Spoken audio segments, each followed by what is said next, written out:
Is this the end of Spider-Man? Has he finally been defeated by his greatest villain, Kindred? Welcome to the Comicstorian channel, where I take some of your favorite trade paperbacks and single issues and I break them down into digestible bites to help you understand. Then I read them dramatically back to you. The purpose of this series is to give you a synopsis of the storylines going on in comic books right now so that you can run to your local comic book store and pick up the next issue. All alterations to the panels, text, and images are to prevent copyright problems, and all art is owned by its respective companies. The storyline for Amazing Spider-Man has been long and perilous at this point, but long story short, Kindred is a villain that arrived early on in this series, and he has been manipulating everything to make Spider-Man feel the ultimate betrayal, the ultimate fall. During this series, it was believed that he was Harry Osborn, but we've now discovered another Harry Osborn is alive, and there's a corpse of Harry Osborn. Carly Cooper has also gone missing. Mary Jane has come back into Spider-Man's life and seemingly wants to be with him, but also seems to be working for Mysterio. And on top of all of this, every one of Spider-Man's villains have gotten together because Kindred told them, whoever kills Spider-Man wins it all. But we are getting to the conclusion with the second half of the Sinister War today, and then the finale to Amazing Spider-Man very soon. And if you want to make sure that you know when that video comes out, make sure you click that bell icon and click I want to receive notifications from Comicstorian. We're having an issue where our notifications aren't going out, and if you want to make sure you see every video that hits our channel and keep up to date with all your favorite comic books, make sure you turn that on. The rain falls from the sky, mixing with the trail of blood that Peter leaves behind as he tries to move through the cemetery, and he crouches behind a statue, trying to keep his blood inside with his hand and a webbing bandage. There are too many villains. He can't take them all. He needs to get away, and when he looks up, he sees a smiling black cat walking towards him, a smile on her face. He's shocked, but she explains that the fight is all over the radio. He struggles. Cat, it's not safe. We've been in worse pickles than this before. Besides, I didn't come alone. She tells him as she motions to the group of superheroes that have come to Spider-Man's aid. Hey, you kid. Wolverine nods as he moves forward, and Spider-Man responds with another nod, happy to see his friends. But we're gonna need more help. He begins, but Wolverine suddenly snarls, rushing forward. The smoke clears, and it's actually Lizard who is leaping at Spider-Man, knocking him through a gravestone. Lizard, you mindless moron! Another minute and we would have had him! Black Cat shouts as she shifts, becoming Mysterio once more. The rest of the original Sinister Six rush in, attacking Peter while he's weakened. Elsewhere, Kindred is watching all of his mirrors.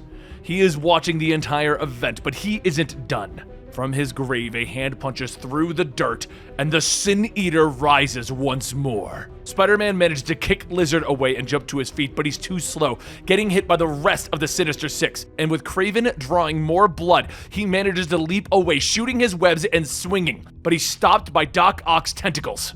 There's no escape, not this time. This is how it was meant to be, Doc Ock tells him, and Octavius hesitates for one moment as Spider-Man pleads with him, but the rest of the Six arrive, yelling to Octavius to kill the web slinger. At that moment, the Savage Six arrive, knocking Oct away, freeing Spider-Man for a moment. The villains all begin to battle each other once again, deciding who will be the champion to finally kill Spider-Man. But with Spider-Man trying to crawl away in the confusion, he sneaks into the shadows and is kicked in the face by Tarantula. The two then begin to fight as Boomerang flies overhead with his rocket boots. Damn, never seen him this bad before. Boomerang whispers to himself, flying back to his crew, letting them know that the Savage Six have Spider-Man nearby. So the crew moves quickly, saving Spider-Man from Tarantula's attacks. Sorry, Tarantula, you're too slow. He's ours now. Speed Demon shouts as he punches the villain in the face. Boomerang pulling out a boomerang, preparing to throw it at the wall crawler. But he stops, and he leans in. He whispers to his once roommate, his friend, the man that he betrayed and helped. Run. He nods, pushing a button on his boomerang. Oh no, Spider-Man hit the button on me! He began to shout, and the boomerang explodes as he throws it. Boomerang is tossed back, but quickly picked up by Overdrive. Damn, he's fast. Didn't see which way he went. He gasps to his teammate. But in a matter of moments, the two once again join the fight as the villains all crowd together and continue their battle with each other. Spider-Man has managed to escape to the cemetery, heading down into a dark alley to catch his breath, and that's when he collapses against a dumpster, trying to hold his wounds together. Hello, dumpster, my old friend.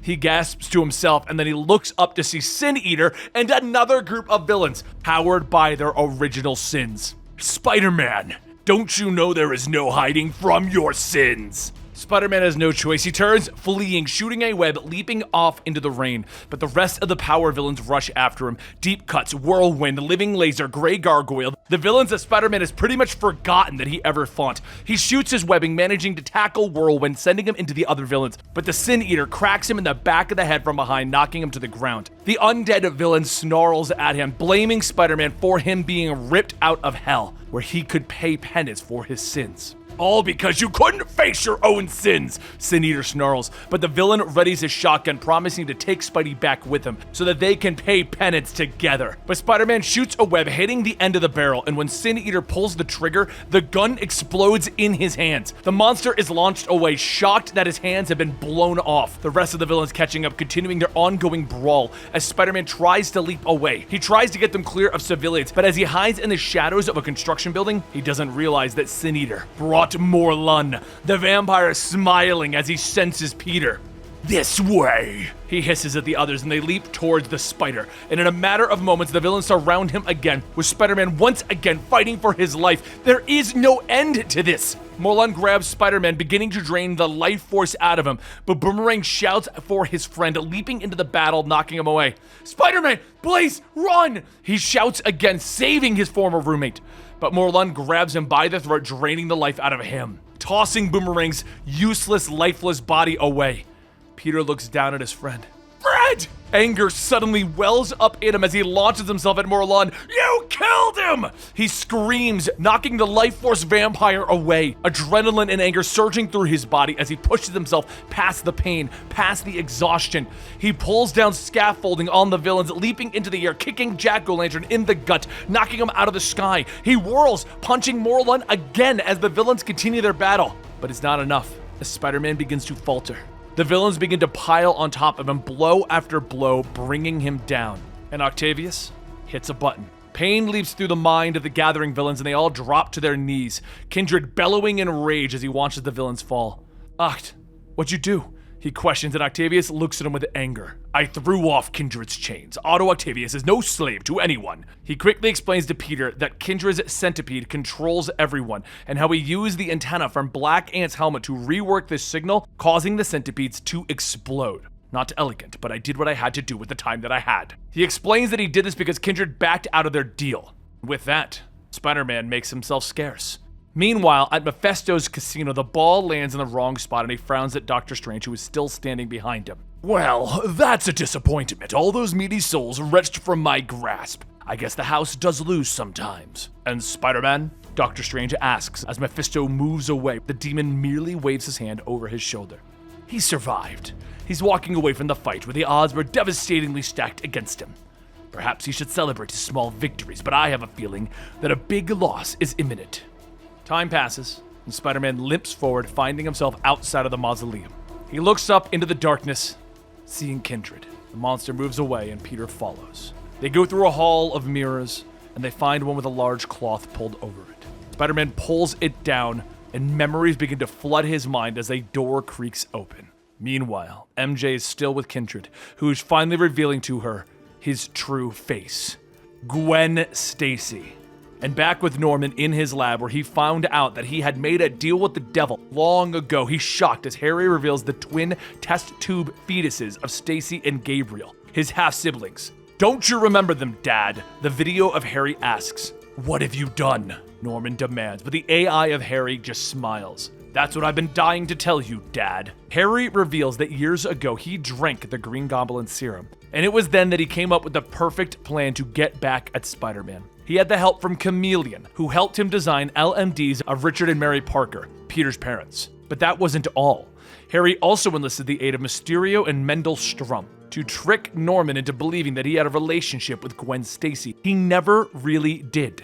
Norman is shocked, demanding to know if it was all a lie. She was way too classy for you, Dad. But hypnosis, whether administered by Mysterio or piped into the walls of the mansion, can be tricky if the subject is hesitant. Norman glares at the screen as his mind reels. Then Stacy and Gabriel aren't, he begins, but Harry shakes his head. Your children? No, you only have one son. Meanwhile, Carly Cooper and the other version of Harry Osborn stare down at the corpse of Harry Osborn that they found in the morgue. This doesn't make any sense, she tells him, but he shakes his head, telling her that it's time he faced the truth. Harry Osborn never came back from the dead. He begins to realize that nothing that he thought had happened. It was all Mysterio. He turns on the screen trying to plead with his son that the version of his son that was uploaded to this computer wasn't him. It doesn't make any sense, Carly tells Harry, and he shakes his head, telling her that it's time that he faced the truth. Meanwhile, back at the mansion, Norman continues to look at his son's video, realizing that the day in the morgue so long ago never happened. It was all Mysterio. He turns to the screen, pleading with the AI of Harry Osborn, telling him that the version uploaded isn't him. You died a hero. You died loved. And back with MJ, she looks at Kindred, realizing that it wasn't Gwen, but actually Sarah. Sarah is gone. She was always just a vessel, Kindred tells her. She was raised to believe that she was alive, that she and her brother were special, that they had fatal flaws and aged too rapidly, but no matter how many times Kindred tried, Sarah and Gabriel kept dying. But Gwen told me about them. I remember them, MJ tells Kindred, but the demon shakes their head. All illusionary, I'm afraid. Sarah's face begins to morph again, and Harry Osborn once again stands before Gwen. Difficult, isn't it? Your sins staring back at you, reminding you of everyone that you have let down. Now I think I have this right. It's time for you to face your sins, MJ. Meanwhile, Doctor Strange floats near Mephisto. I'm tired of your games, demon, the sorcerer tells him, but Mephisto smiles. We only have one wager that truly concerns you. Yes, the virtue of a hero for the corruption of a soul. And that is the middle portion of Sinister War, the finale to everything that is going on in the world of Spider-Man. But it's still not over, folks. The very ending, the oversized issue, is the actual ending. We find out who Kindred is, what is happening to Spider-Man, and will he survive this big final bout. Make sure you click that bell, turn on those notifications so you know when the next episode of this is dropping right here at the channel. And thank you so much for your continued support. We really do appreciate it. If you want to further support us, please consider checking out Absolutely Marvel and DC, our podcast channel where we talk about your favorite TV shows and movies. And other than that, that's it, guys. I will see you at the finale of Spider-Man very soon.